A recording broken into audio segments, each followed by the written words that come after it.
Iran has just committed the biggest geopolitical mistake of the century by believing that Hormuz was a cage they could open and close at will. When last-ditch diplomatic efforts failed, Washington decided not to play by its opponent's rules anymore. They didn't just unlock the strait, they placed their own iron lock on it. Starting at 10 a.m. on April 13, a harsh reality emerged. No ship, regardless of its flag, could pass through this critical strait without being under the absolute control of the US Navy. Tehran's proud trump card had now changed hands in an unimaginable way. US media outlets simultaneously sounded the alarm about an unprecedented large-scale military deployment since Epic Fury. Nearly 100,000 soldiers, along with the most elite infantry units, were pouring into the center of the crisis. Washington was no longer waiting for support from Europe. They themselves pressed the button to re-establish order. This is no longer a drill. With the appearance of the impenetrable umbrella from the stealth F-35, the US has sent a final message. Hormuz will no longer be dominated by arbitrariness. This door has been opened by force, and it will be locked again by American rules.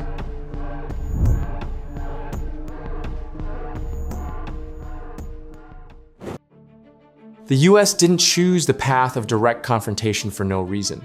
The real turning point came from the complete breakdown of diplomatic channels.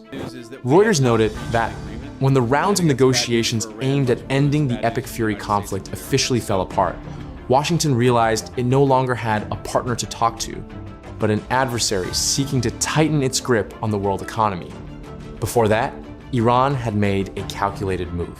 The IRGC declared it would impose a state of smart management on the Strait of Hormuz. Their message was clear. The strait remains open to civilian ships, but any US warships approaching will be considered an act of war. This was a perfect gray zone trap. Tehran wanted to push the US into a position of either standing aside and watching Iran make its own rules, or firing first and being labeled an aggressor. The US didn't impose a blockade because it wanted to escalate the war. They imposed the blockade because they realized the old system had given Iran too much power to define who could pass, who could be blocked, and who had to bow to the price of global energy. The US understood that if they continued to play by the old rules, they would forever be the ones cleaning up the mess. To regain the upper hand, they had to strip Iran of its right to ask questions. And that's when Washington decided, instead of asking Iran, "Are you going to close the strait?" the US would say, "We are the ones who hold the keys." In conventional military thinking, if the enemy lays mines, you clear them.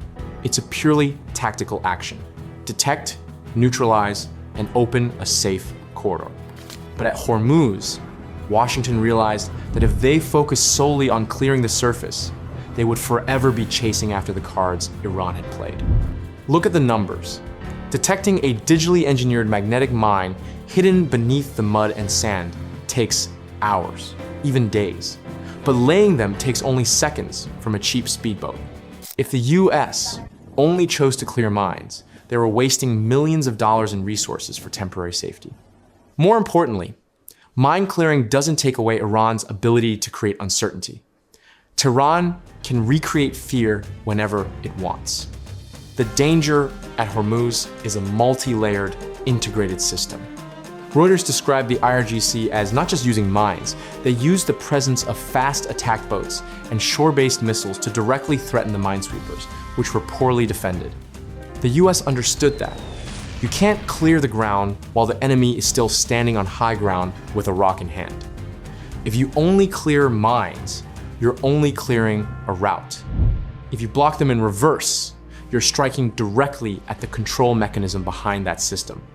So, what was Washington's real goal? Did they want to open the way for oil tankers to pass through?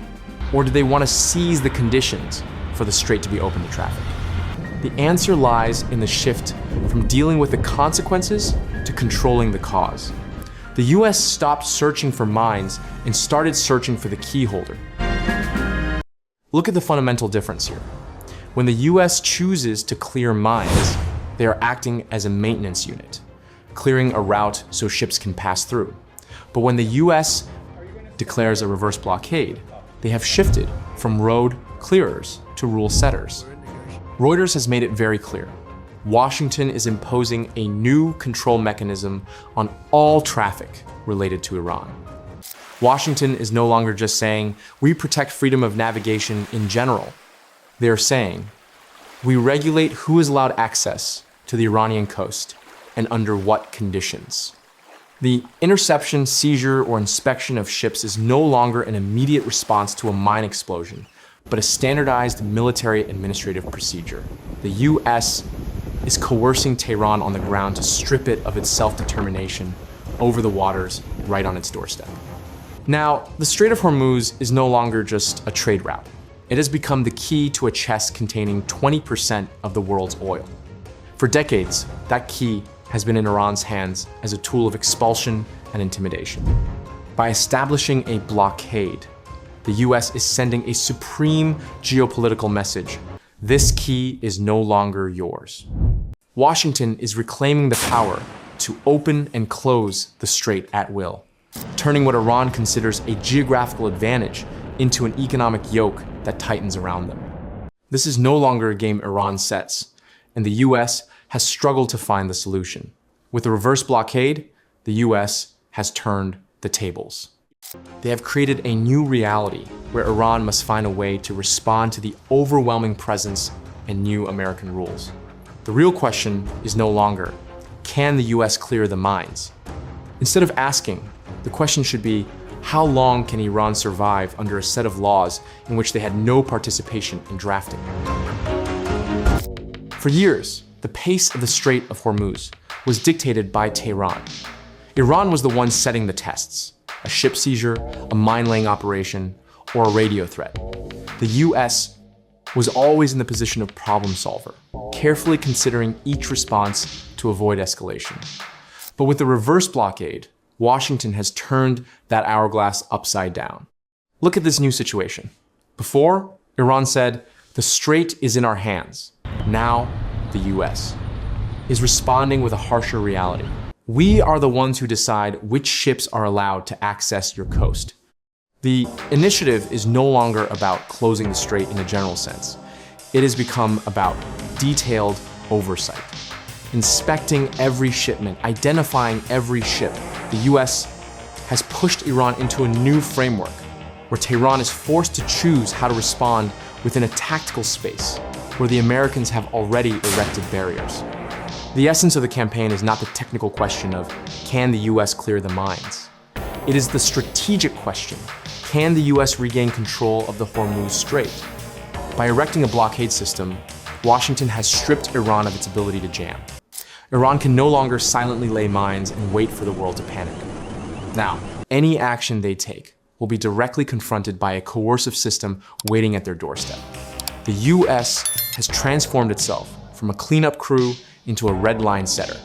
This is a doctrinal collapse for the IRGC. When you are surrounded at the starting point, all geographical trump cards become meaningless. The US has not only opened the way, they have snatched the key, locked the door to Iran, and forced Tehran to confront AB. The new question is, will they accept these rules or dare to break them and face the full firepower of a superpower? There's a reality that Pentagon strategists have had to acknowledge. You can use every advanced technology to clear every cubic millimeter of water from the Strait of Hormuz. But that doesn't mean traffic will resume. Because Hormuz isn't just a geographical coordinate, it's a vital economic entity. Reuters pointed out that any action there always involves two overlapping layers, military and commercial. If the US only addresses the military layer by clearing mines, they've only solved 50% of the problem. The other 50% lies in market sentiment.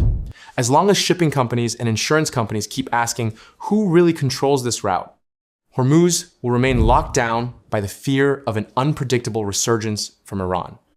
If the US only clears the way, Iran can still sow chaos with a single radio statement or a sporadic missile test. The security that the US offered at the time was only temporary and fragile. it wasn't strong enough to bring the flow of oil, which accounts for 1/5 of global flow, back to its previous pace. This is why Washington chose a bigger and more ruthless step. They understood that to keep the Hormuz open long term, they couldn't just be dedicated cleaners. They had to become law enforcers.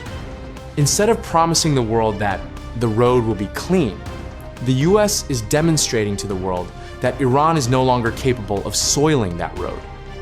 It's a shift from protecting a route to controlling a sphere of influence. In modern military strategy, Iran is a master of the gray zone tactic.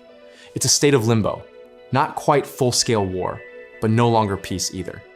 This is where Tehran maximizes its advantage to exert pressure without directly confronting overwhelming American firepower. The gray zone allows Iran to maintain a constant threat. They can secretly lay mines, disrupt traffic with speedboats, and then deny responsibility. This tactic causes insurance companies to panic and the market to react negatively. Iran doesn't need a major attack. They just need to make the world feel unsafe. And that's why traditional mine clearing efforts always fail. Mine clearing cannot break the gray zone because it doesn't eliminate the ability to recreate fear. You clear one mine, Iran will secretly lay a second. You escort one ship, Iran will harass a third. Mine sweeping is a passive response in a game where Iran has always been the one holding the hidden cards. The US counterblockade has done something no one has dared to do in decades. It forced the gray zone into an open contest. By establishing a corridor to control and monitor all ships entering and leaving Iranian ports, they eliminated ambiguity.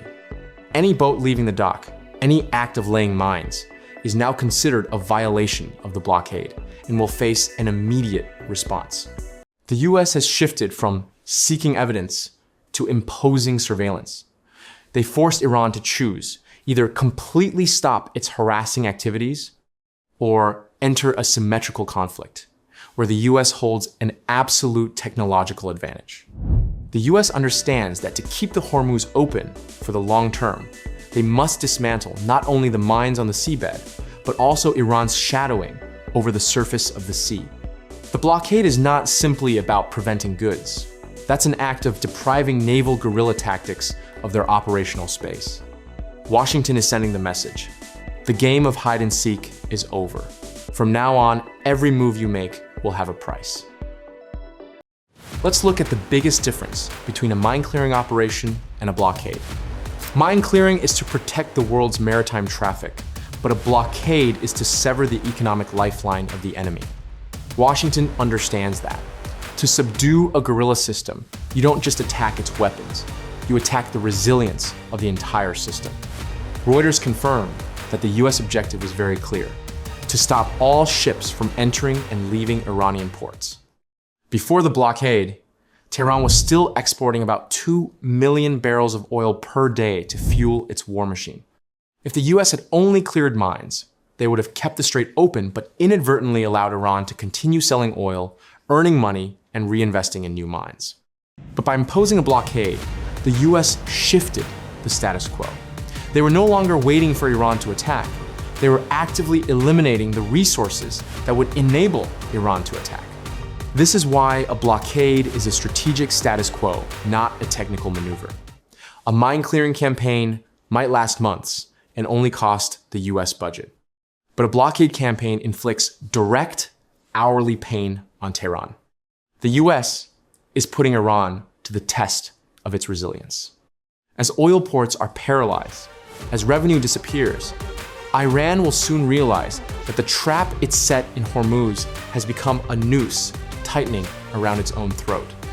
Washington has sent an unmistakable message. We will not just protect our way, we will close yours. The blockade is an affirmation that the initiative has shifted hands. The US is no longer just defending trade. It is using its fleet power to carry out a power dismantling operation on Iran right at the world's hottest hotspot. After all the analysis of power dynamics, we need to be frank.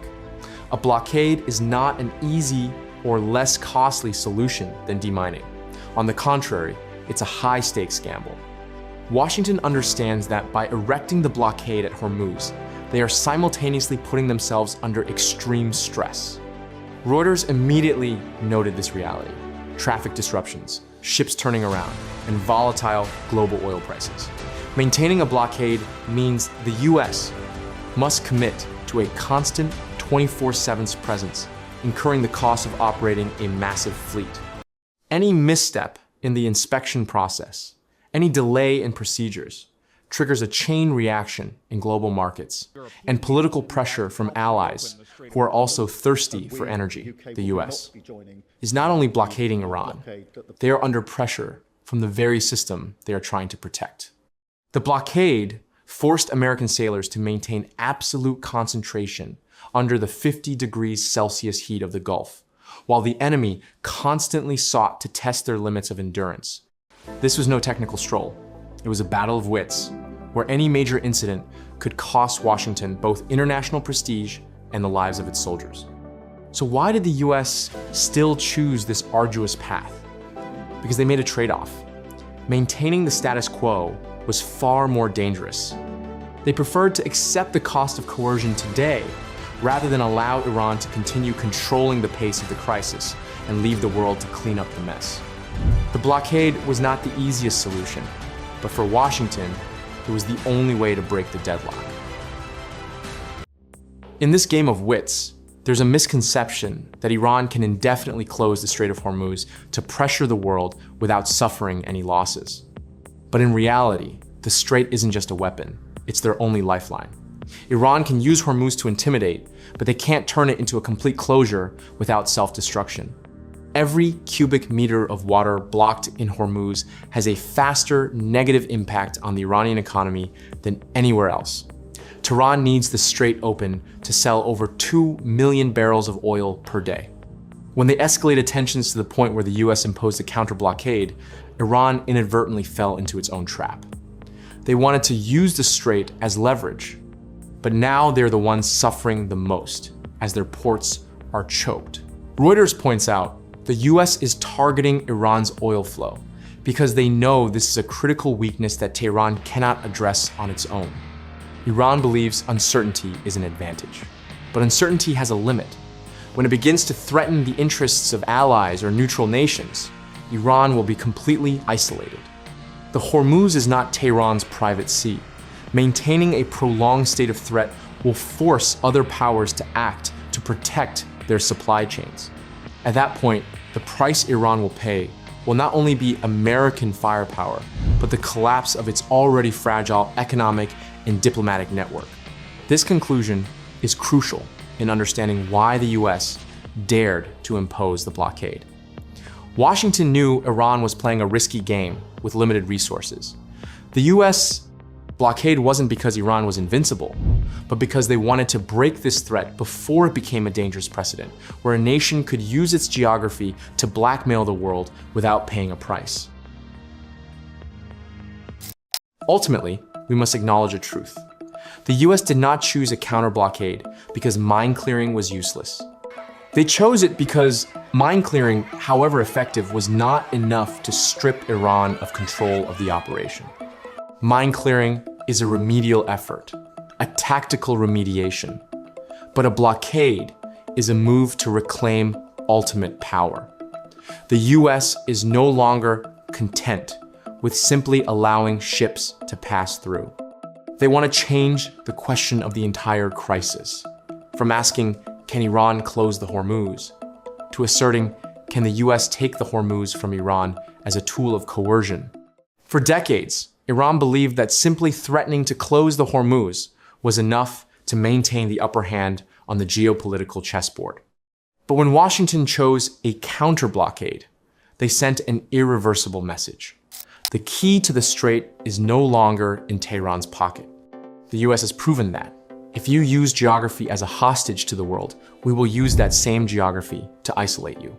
Washington didn't just remove the trap underwater, they snatched the key and became the gatekeeper themselves. Today, Hormuz is no longer a sea of vague threats.